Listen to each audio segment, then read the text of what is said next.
to the university for putting on this fantastic event. It's the first time I've been inside Queen's, so it's a particular privilege. I'm really grateful also to QUB for having put on the event.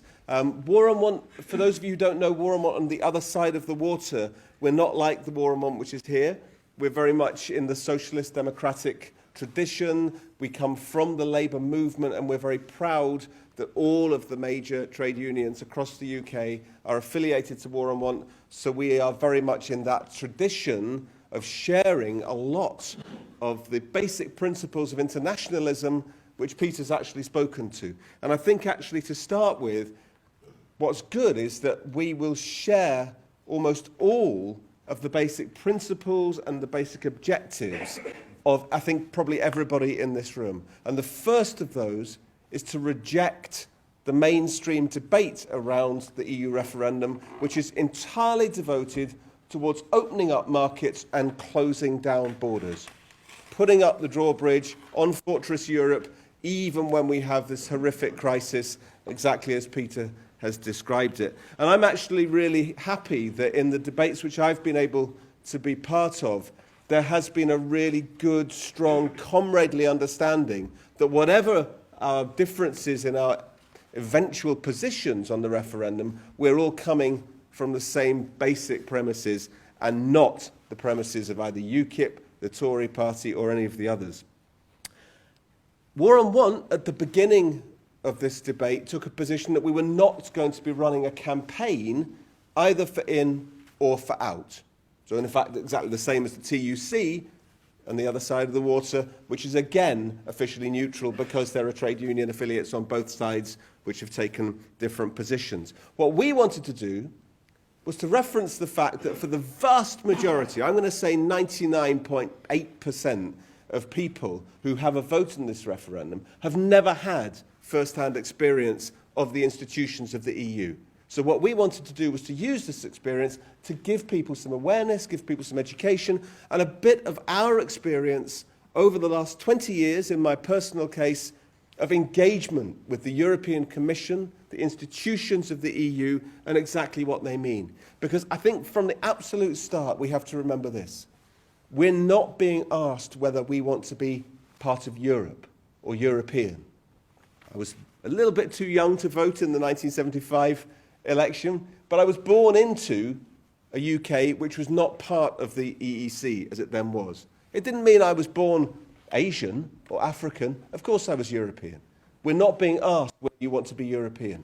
We're being asked whether you want to be subject to the institutions of the EU. And I think that's really important just to get that basic first clarity. And what we did at War on Want is at the beginning of the year, we wrote a sort of historical piece showing people about the transition of the EU from the time when Britain came in 1973, up until now. And we call it the good, the bad, and the ugly. Not because we're great fans of Sergio Leone or Clint Eastwood, but because it's quite a useful way of charting the differences. And I'm going to use that same basic split to be able to speak now. If you think back to 1975 and the referendum which took place then, it was clear to everybody in the trade union movement and everybody on the Labour left that the TUC was the boss's club, the capitalist club, as Peter has said. And that's why the TUC was completely clear, all out. And the Labour Party, in its special conference held 2 months before the referendum in 1975, voted by a majority of 2-1 also for out. And Harold Wilson, who coincidentally founded War on Want back in the 1950s, he was Prime Minister at the time, and he was forced to allow the Labour cabinet members to campaign on both sides, indeed, as Cameron has today. Basically, that position shifted in the 1980s, partly as a result of the onslaught of Thatcher's attack on the trade union movement, on workers' rights in the UK. And at that time, of course, the project of economic and monetary union in the EU was going ahead. And Jacques Delors famously came over and he said, look, you are facing this massive onslaught. Look over the other side of the channel and we will give you the promise of social Europe. Yes, Maastricht, the Maastricht Treaty, which was eventually signed in 92, and the whole project of economic and monetary union is a capitalist project. He said there was no sort of querying that.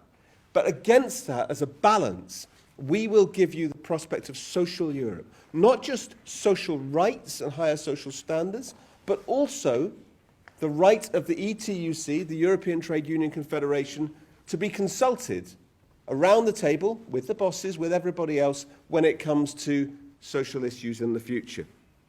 And that's what really swung a lot of people on the left behind the European project. And indeed, following the 1992 Maastricht Treaty, you did begin to see some of the good, the progressive elements of the European Union coming out. And this is exactly as Peter said, the directives which looked at equal rights for agency workers, for part-time workers. It gave a statutory right to holiday pay, to all of these things which are generally good things. Not that we didn't have them already in this country, because some of them had already existed, and some of them, as we know, are much higher in the UK now than they are in the European Union as a whole. But it was a good time, and that's, in a sense, what drew people behind the EU. But it's absolutely critical to remind ourselves that that was then and this is now. And since the year 2000, there has been a complete shift in the orientation of the European Union institutions. And that is because in place of social Europe and that balance between the interests of capital and labour, or capital and society, if you will, we've had an explicit promotion of the issue of competitive Europe, i.e. transforming Europe so that business no longer has to comply with the same social and environmental standards as it used to, because we want to make European capital the most competitive in the world. And this was explicitly said in 2006 in a paper called Global Europe, which was social Europe's demise in place of global Europe. And again, you might not remember who put this in, but it was indeed Peter Mandelson. Peter Mandelson going over, becoming the Trade Commissioner for Britain, he put in the idea of global Europe, saying social Europe is now dead. We need to become the most competitive of all of the continents in the world if our businesses are going to be able to thrive. And as a result of that, we've seen the progressive erosion of all of those rights and standards, so that there's now an agenda within the EU called the Better Regulation Agenda. And for anyone who's followed British politics, you'll remind yourselves again that the Better Regulation tag was a New Labour tag. It came out of New Labour, and the idea being, if you ever want to introduce any new burdens on business, any new regulations or standards, you have to cut out at least that many, and now, in fact, twice as many or 3 times as many. You cannot start putting burdens on business just because you've got these social dreams. It's about a competitive dog-eat-dog world, and European business needs to be fit to compete in that scenario. And even the ETUC, which won those rights at the table back in 1992, has said explicitly, social Europe is dead. We are now faced with the neoliberal capitalist project, which is at the heart of the European Union and has been ever since it was first set up. And Brian mentioned TTIP, the Transatlantic Trade and Investment Partnership, which is currently being negotiated in secret behind closed doors between the European Union and the USA. This is one of our big projects at Waremont, the fight against TTIP, which is building such steam around the world. And it's important to recognise TTIP is not some sort of aberration, something which is sort of different from the European Union. It's as if you've got a really healthy stock and you've grafted on some sort of nasty, poisonous twig at the top. Well, that's not quite horticulturally correct, but you get what I'm saying. TTIP is absolutely essentially what the EU is about. It is the mirror image of the Better Regulation Programme within the EU. It's all about handing over rights to business from society, to capital from labour. The 3 pillars just tell you that easily. The deregulation pillar, which is right at the centre of TTIP, is exactly what the EU is doing internally within the European Union through its better regulation agenda. It says that all of the things that we prize, the environmental standards, the social standards, the labour rights, these are now barriers to business being able to maximise its profits. And therefore, they have to go. The second pillar, privatisation. Well, in a sense, you'll say, that horse has bolted here. You know, everything's been privatised by successive governments on this side of Europe. What have we got to lose? Well, of course, under TTIP, the key thing is you don't get a chance to reverse those privatisations in the future. According to trade policy, when you put a privatised public service inside a trade deal, you're effectively guaranteeing to foreign corporations, in this case US corporations, that they will always have access to that market. In the terminology, they say that the privatisation becomes effectively irreversible. And that's obviously, again, the European Union's long-term project, as we've seen with the fourth railway package and everything else. You don't go backwards in terms of the forward march of the market. And then the third pillar of TTIP is perhaps the most outrageous, this creation of new corporate courts where the US corporations will get a unique right to sue any government in Europe for introducing any new laws or new regulations or higher standards in the future which might harm their profits. Things like the minimum wage. You want to raise the minimum wage? You have to compensate all US corporations who will therefore have to pay more.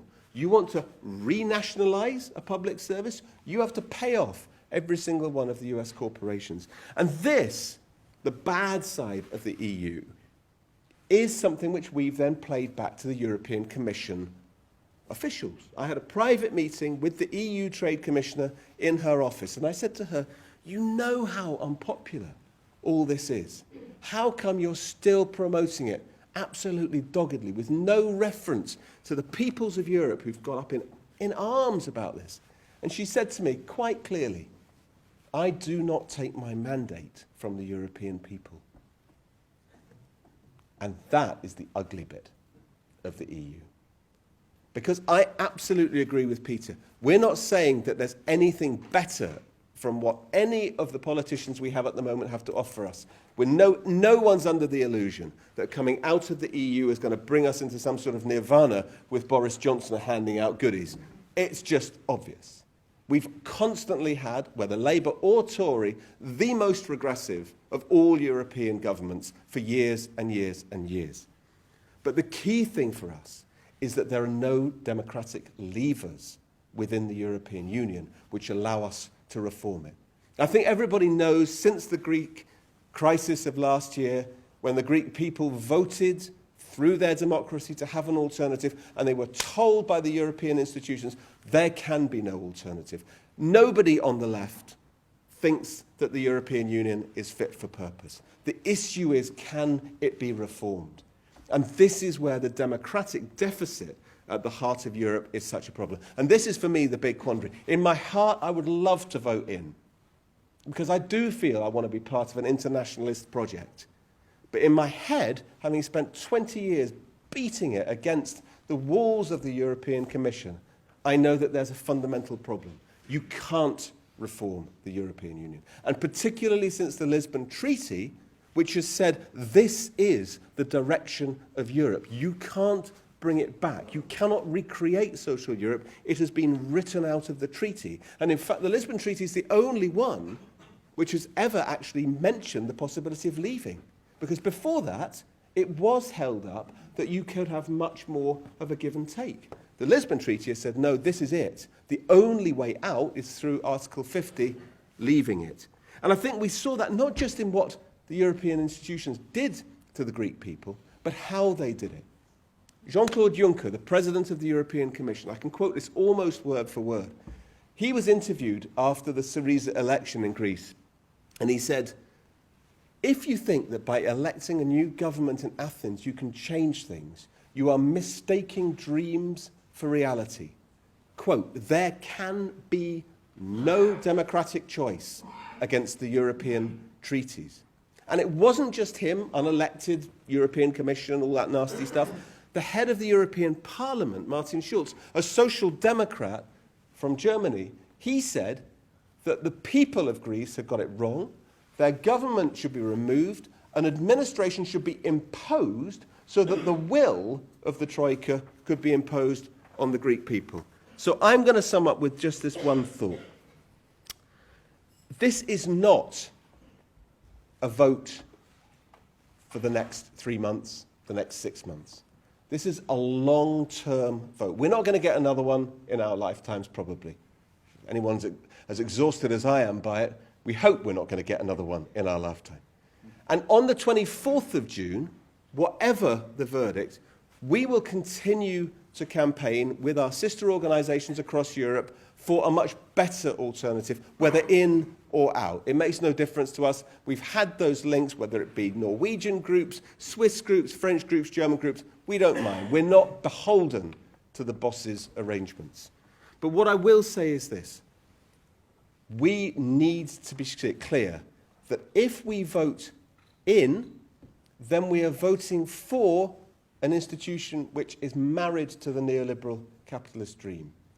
And if we vote for change, it isn't sure where it's going to be going, but it offers us the possibility to be able to challenge our government face to face and to take advantage of the groundswell of inspiration, of enthusiasm, of political will, which has come behind Jeremy Corbyn. We've seen, since the election last year of May, we've seen an upturn in the levels of excitement, of energy, of dynamism all the way across our country. And we know that that can still be harnessed to confront the Tory rule and to promote a better alternative. That's what we have. It's not just a chaos or a fear. We have the possibility of bringing our strength to bear and creating a better world. And that's also what's on offer in this referendum. If you stay in, you're faced with the fact you voted for the status quo, and you will get the status quo. Thank you.